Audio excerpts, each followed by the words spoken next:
Embarqué dans trou noir, embarqué dans trou noir. Embarqué dans trou noir. Le voyage dans la dissidence sexuelle peut commencer.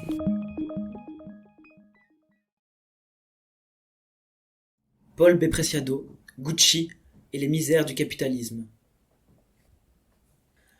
Publié une première fois le 18 décembre 2020 sur le blog El Rumor de las Multitudes, Miquel Martinez revient sur la participation du philosophe Paul B. Preciado à la campagne publicitaire du Gucci Fest. Citation de Marx, thèse sur Feuerbach. La question de savoir s'il y a lieu de reconnaître à la pensée humaine une vérité objective n'est pas une question théorique, mais une question pratique. C'est dans la pratique qu'il faut que l'homme prouve la vérité, c'est-à-dire la réalité, et la puissance de la pensée, dans ce monde et pour notre temps. La discussion sur la réalité ou l'irréalité d'une pensée qui s'isole de la pratique est purement scolastique. Il y a quelques semaines avait lieu le lancement du Gucci Fest, une série de courts-métrages conçus selon la marque de luxe pour sortir la mode de sa zone de confort. Selon les termes du directeur artistique de la marque, Alessandro Michel, il s'agissait, dans ce cas précis, d'explorer, à travers le format audiovisuel, les possibilités de la mode dans l'environnement des corps non normatifs et des sexualités dissidentes. Dans ce contexte, et à la surprise de beaucoup, le premier opus du festival comptait parmi ses protagonistes Paul B. Preciado, sans aucun doute une référence de la revendication des positions divergentes et non-binaires pour de nombreux collectifs révolutionnaires. On pourrait considérer en ce sens qu'avec sa participation au court-métrage, Preciado cherche à donner une plus grande visibilité à un type de discours et de pratique qui cherche précisément à subvertir ou à faire sortir de ses gonds les paramètres sur lesquels se base le fonctionnement normal du système politique, économique et social, accentuant parallèlement les tensions et la conflictualité qui traversent et définissent structurellement le mode de production capitaliste. Et cependant, on ne peut s'empêcher de se poser un certain nombre de questions à cet égard.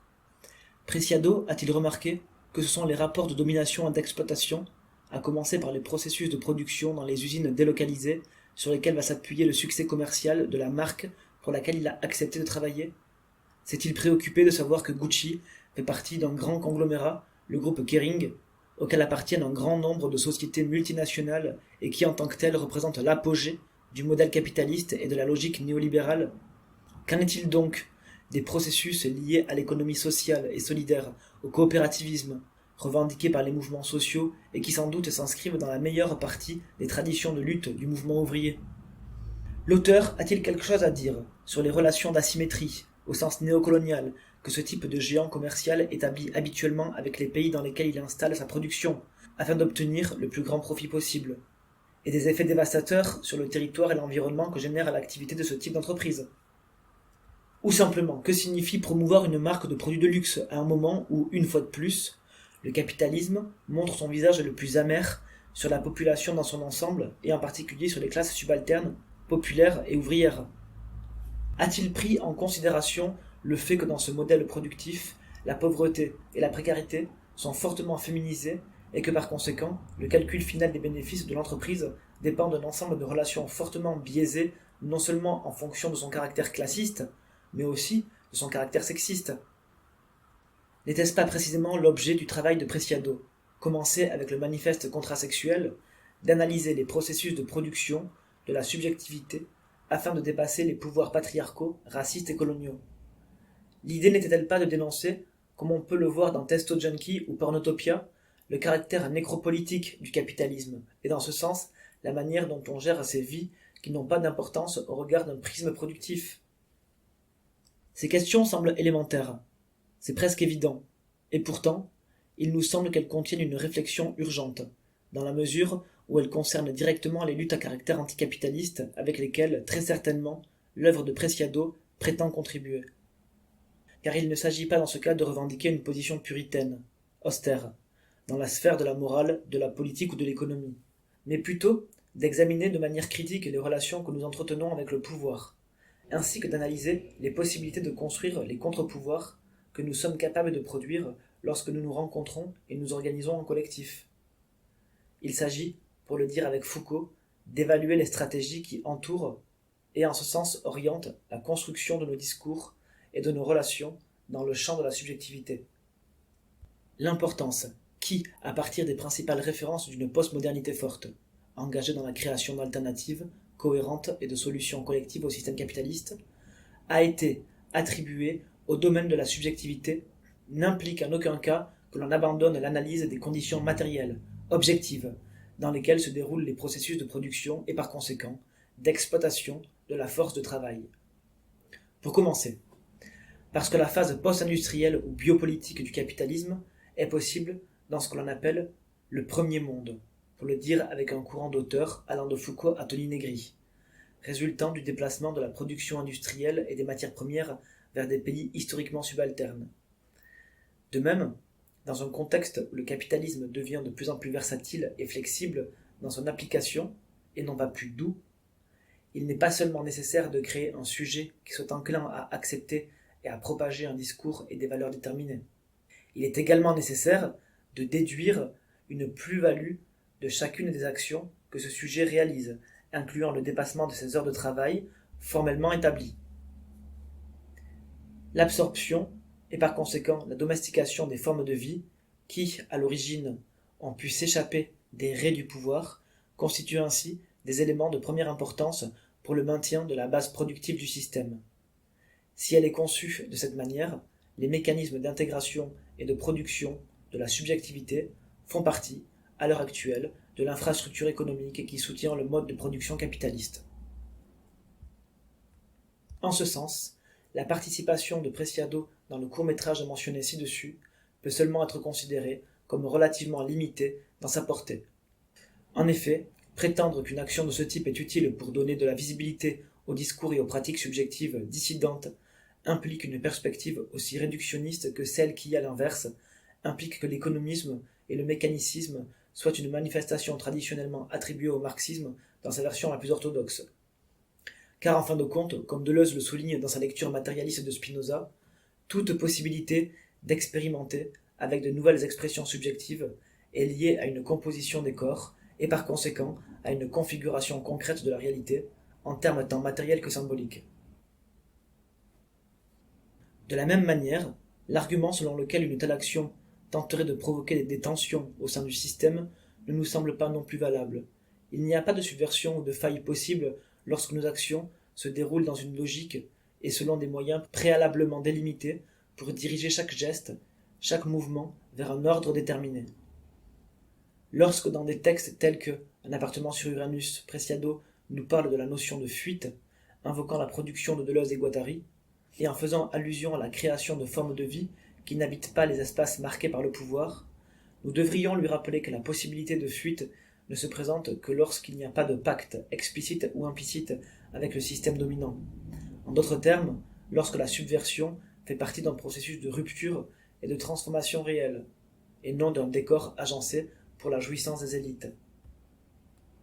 Il n'est donc pas difficile par conséquent d'imaginer que quelques minutes de théorie queer dans un court-métrage de Gucci ne puissent servir qu'à nourrir l'hydre capitaliste, facilitant ainsi le dispositif néolibéral mis en place pour contrôler la vie dans son ensemble, pour apparaître avec un certain visage humain, respectueux de toute expression dans le domaine de la sexualité et en définitive tolérant de la valeur de la diversité. Cette conclusion est beaucoup plus humble, mais aussi plus honnête avec la réalité concrète que de définir une action de ce type en matière de visibilisation ou de subversion de l'intérieur du système, et nécessaire, en tous les cas, s'il s'agit de soutenir une perspective matérialiste comme celle qui, en de multiples occasions, a été revendiquée par Preciado dans son œuvre. Même dans le contexte actuel, à partir de l'assomption critique de toutes les contradictions qui nous traversent, nous pouvons peut-être invoquer quelques précautions élémentaires. Tout d'abord, que notre champ de relation n'est pas défini sur la base de ce que nous pourrions appeler une corrélation de vulnérabilité. Lorsque, pour revendiquer nos intérêts, nous finissons par défendre la perspective limitée d'une identité concrète, en faisant entrer, pour le dire avec Judith Butler, le reste des corps violés et exploités dans le domaine du jetable, nous ne devons pas abriter le moindre doute sur le fait que nos actions sont parfaitement insérées dans le mode de production dominant. Lorsque, même indirectement, nous construisons notre défense et la création d'alternatives autour d'une accumulation d'inégalités et de hiérarchies, de caractère classiste, raciste, sexiste, plus ou moins masqués, nous ne devons pas douter que nous faisons le jeu des seigneurs du capital global et de leurs intérêts.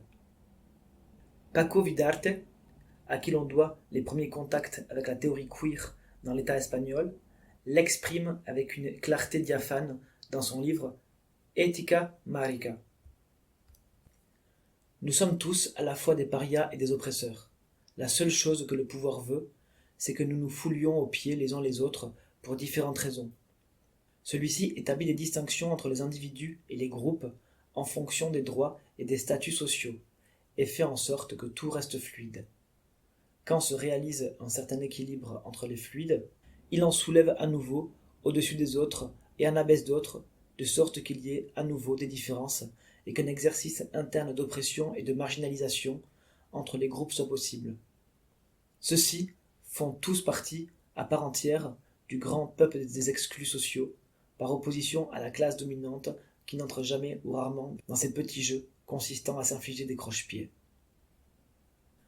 De même, nous devons tenir compte, comme principe élémentaire d'action, du fait que nos luttes s'articulent sur la base d'une intersection formulée en termes de confrontation radicale avec le mode de production dominant.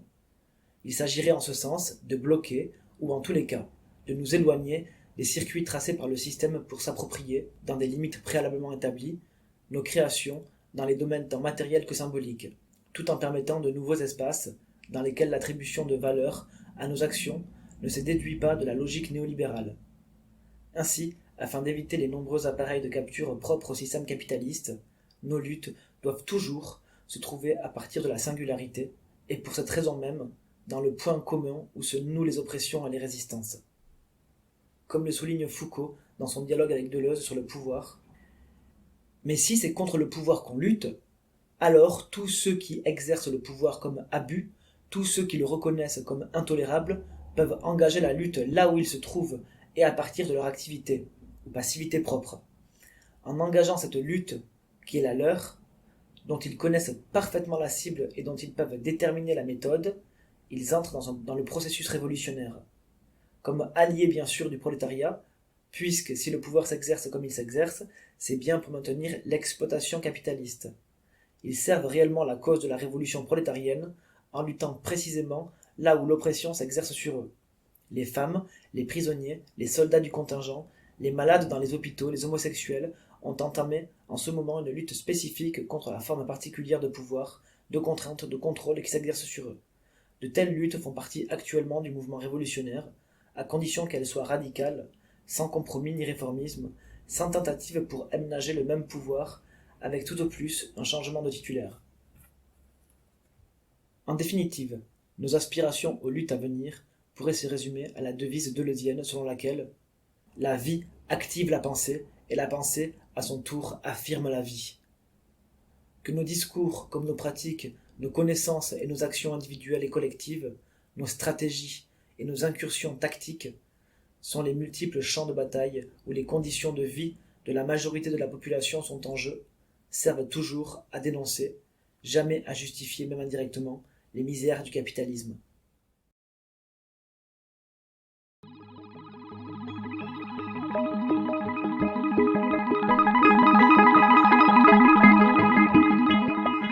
Retrouvez l'intégralité de nos articles et podcasts sur trou-noir.org ou sur Facebook et Instagram. Pour nous contacter, trounoir@riseup.net.